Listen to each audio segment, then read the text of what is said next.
großen Bühne. Back here visiting somebody, and they looked at me, and they were very little girls, and they came up and they said, "You look nervous. Don't be nervous. You know, everybody loves you. We're here to see you. Why are you? Don't be nervous. It's going to be okay." You know, it was very funny. It made me laugh.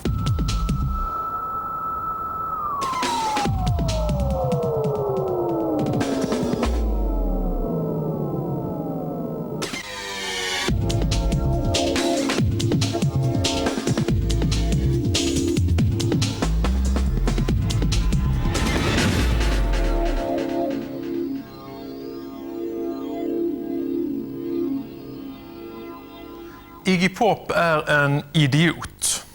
Han gör sig till åtlöje både på skiva och på scen bättre än någon annan artist jag tidigare sett. Det är ett av geniets centrala tillgångar. Ja, så skrev den legendariska Rolling Stones-skribenten Lester Bangs redan 1970. Och frågan är om inte de flesta av oss ändå håller med om att beskrivningen av The Iggy fortfarande håller. I kvällens musikmagasin kommer du att få träffa en livslevande Iggy Pop som tillsammans med oss går igenom hela sin karriär platta för platta. Dessutom ska du stanna kvar och se en unik världspremiär. Vi kan som första tv-kanal i världen visa videon till Lust for Life.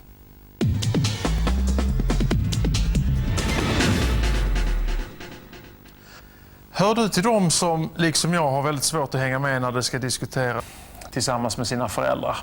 Kanske var det livet i den trånga husvagnen som fick honom att vilja utåt, uppåt och framåt. Själv säger han bara, jag är inget geni, jag är bara en hårt arbetande man.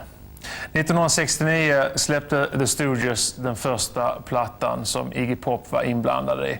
Därefter har det kommit 16 skivor till. I oktober kommer den 18:e Iggy-plattan i ordningen som är en samling döpt till Nude and Rude. Häng med oss här under hösten så ska du få chans att vinna ditt eget ex av den skivan. Under årets Hultsfredsfestival så träffade Per Sinding Larsen Iggy Pop för att gå igenom skivkarriären och diskutera med Iggy platta för platta. Först gillar jag David Bowie bäst, men efter ett tag kändes han utstuderad. Iggy Pop kan också vara utstuderad, men inte på ett utstuderat sätt. Under så gott som hela sin snart 30-åriga karriär så har James Jewel Osterberg alltid gått ett steg för långt, alltid gått över gränsen. Av det har det blivit stor musik. Iggy Pop är aldrig beräknande, han bara är. I alla fall får han mig att tro det. Så om det är någon som frågar mig vad rockmusik är så svarar jag Iggy Pop. Och om jag får fråga Iggy Pop själv under 20 tidtagna minuter, ja, då ber jag honom berätta om de där skivorna jag tycker så mycket om. When should we start? Now or back in 69? Well, let's start back and work our way up. Big ones, the prime movers, and then this. Okay. I'm the only one who graduated high school in the group. Yes. Yeah, and it's delinquent music. What's good about this album is it's very, very carefully written, and it's ultra simple music, and every word and every chord counts, and that's why it's lasted.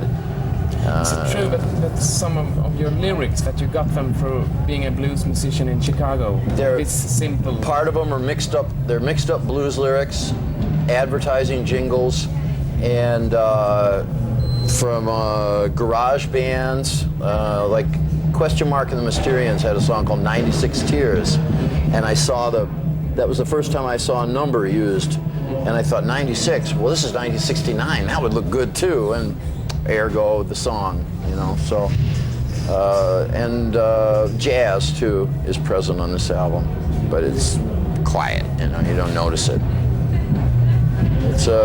It's a good piece of work. I'm really proud of it. Do you listen to it sometimes? I never listen to. I only listen to my own records by accident. If I'm out somewhere at a club or somebody's home, or it might come on in a commercial or on the radio and I happen to hear it, then that's a big thrill for me. and it's fresh that way. But no, I don't sit down ever listen to them, ever, never. When I make the things, I mean, from the time just to write one song before I record it, I listen to it while I write it and rehearse it. I don't know, 1,000, I don't know how many times, many, many, many times, and then recording it, and then after the recording, many times before it's released. And once it's released, that's it. Goodbye. Okay. Yeah. Let's get one year ahead. All right. A saxophone player, the guy who wrote Louie Louie, music producer, this album was. This album was, I wanted to make a more sophisticated and a harder, more street music. It's influenced a lot by James Brown and John Coltrane. Those things that were happening in the early 70s in black funk music and jazz. And it's a white response to black funk music and jazz. It was the exact live set you would have seen if you'd seen the Stooges then, in the order we played them on stage. It was recorded one song per day. We'd walk to the studio in Los Angeles. I was 23 years old. And we'd record today's song over and over and over till we couldn't stand up anymore. 20, 30, 40 takes. And pick the best one and put it away and then do the next one the next day. And that's how it was done. Live. Very, very live in the studio. Really like that record. Is it amongst your favorites? Yes. Yeah.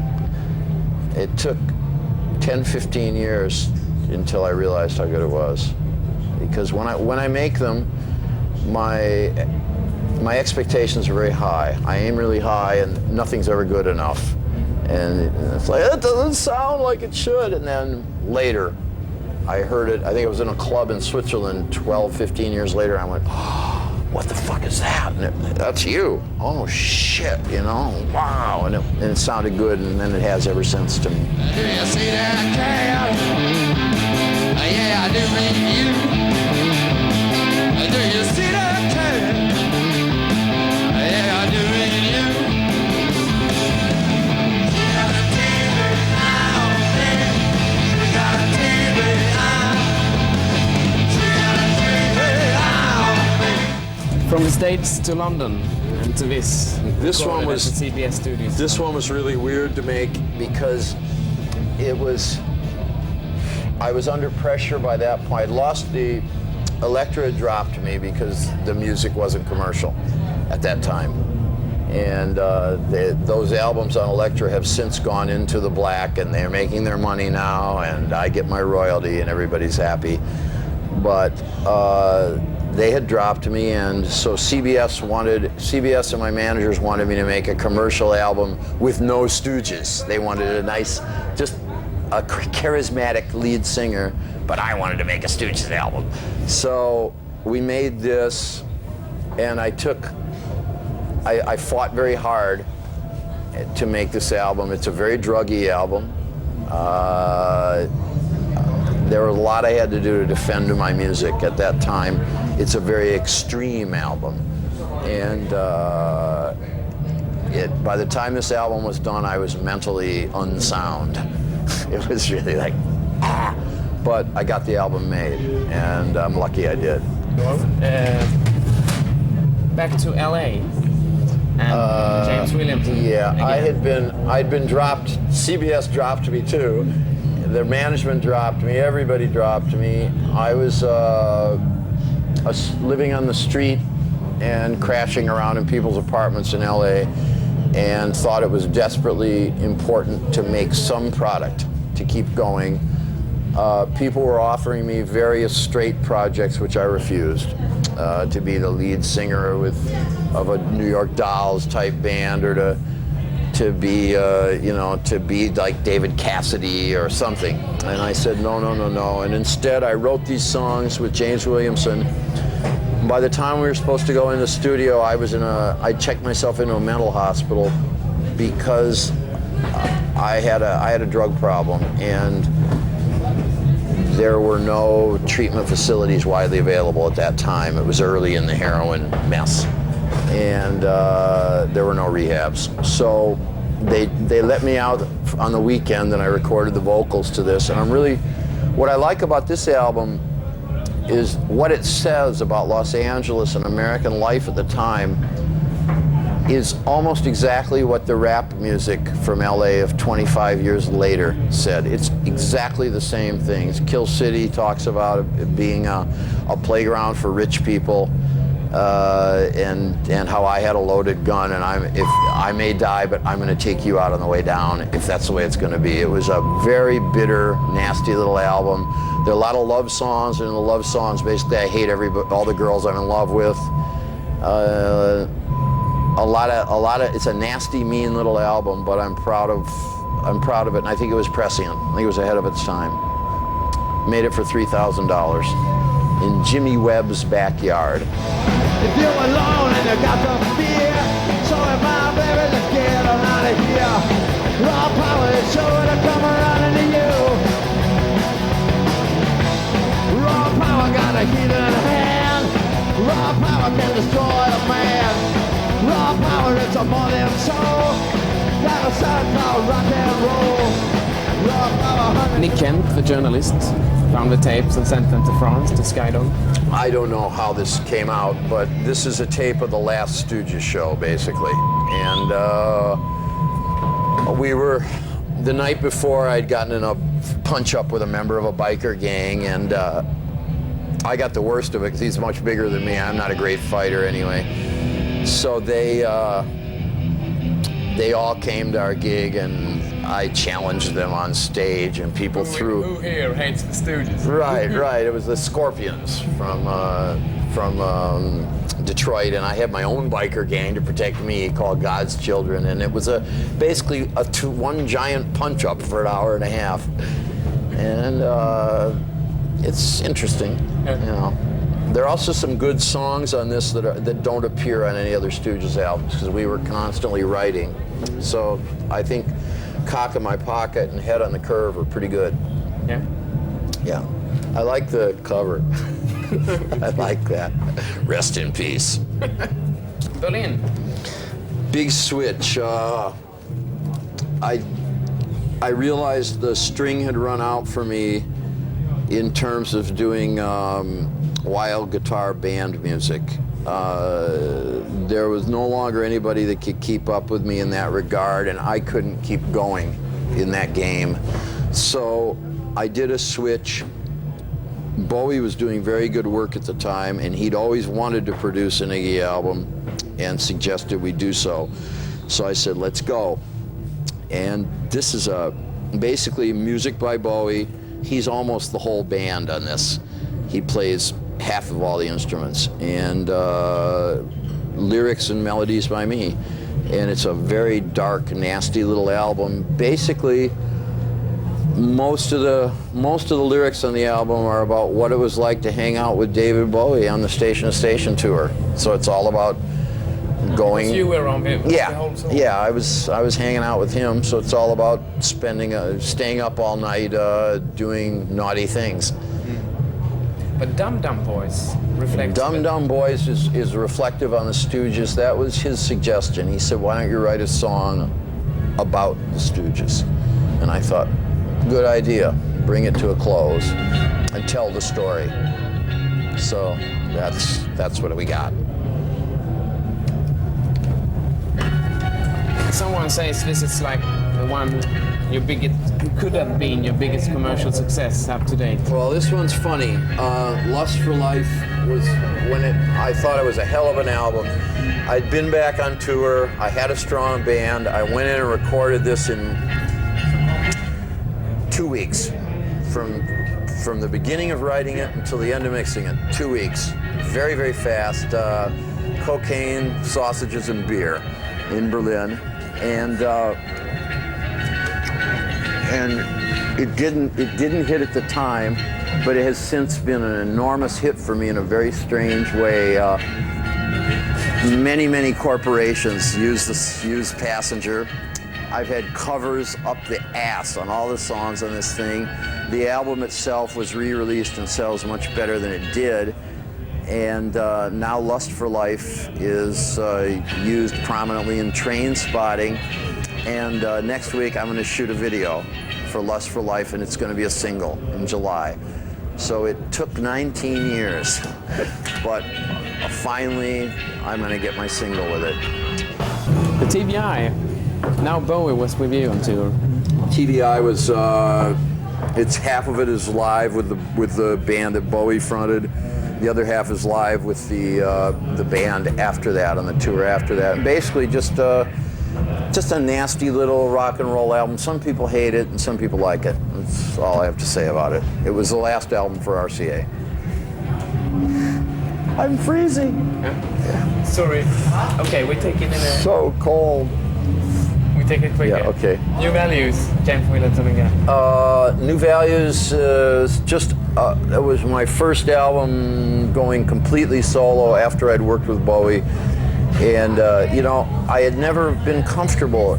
It took me years, 15 years, to be comfortable as a solo because I had been in a band and I missed that.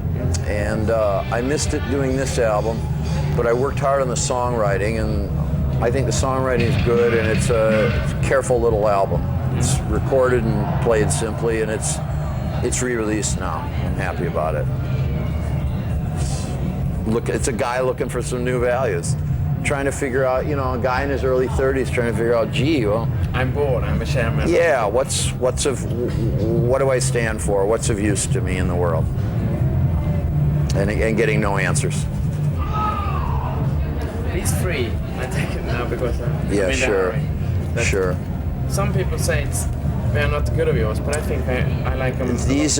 These three, Soldier, Party, and Zombie Birdhouse, are basically me thrashing around lost in the wilderness of drink, drugs, rock and roll, and just general searching for something. There are very good things on all these albums, but they are not as centered. They're more eccentric. I had become a very eccentric person. Finally, after this one, I decided to get my shit together and came up with this one, Blah Blah Blah, where I emerged, you know, healthy, clean, disciplined, married with a haircut, and professional production again in the person of Bowie, who was able to, we both made money on the album, and everybody was happy. Finally, I made some money off this Iggy guy, and you know, it worked out well. And stay to secrets, I never can. Once Yeah, I found right. it, I never have. And then this one, I was having a reaction against that, so I decided to grow my hair and let's make our metal album. And it's my metal album. It's as close as I've ever come to a metal album. With Steve Jones on guitar. With Steve Jones on guitar, for whom I have a great affection. You know.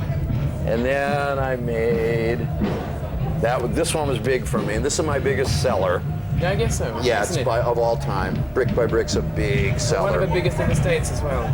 Everywhere. Although eventually Lust for Life will probably pass it, I think, because of the catalog sales. But right now, this is the biggie. And I had a hot producer, and I had a lot to say. And I'd matured. And I had the best musicians money could buy. So that's what we came up with. My big Hollywood album, yeah. So then I got sick of doing that and came out with the really eccentric and strange American Caesar. That's one of your finest. I like it, which is basically a rambling, long, and obscure political statement on my part. And then I got tired of being so full of shit, so full of political statements, and I made this one, which is short and funny and has lots of sexual longing and a silly title. One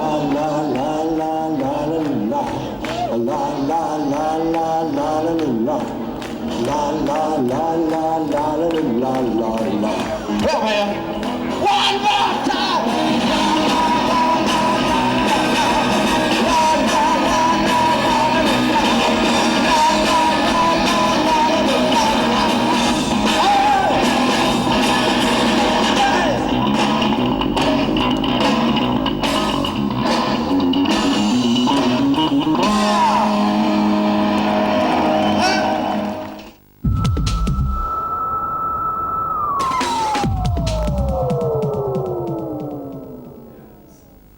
Ja, skivor i all ära, men musik är ändå bäst live. Mycket lite går upp mot en bra konsert. Så nästa vecka blir det live special här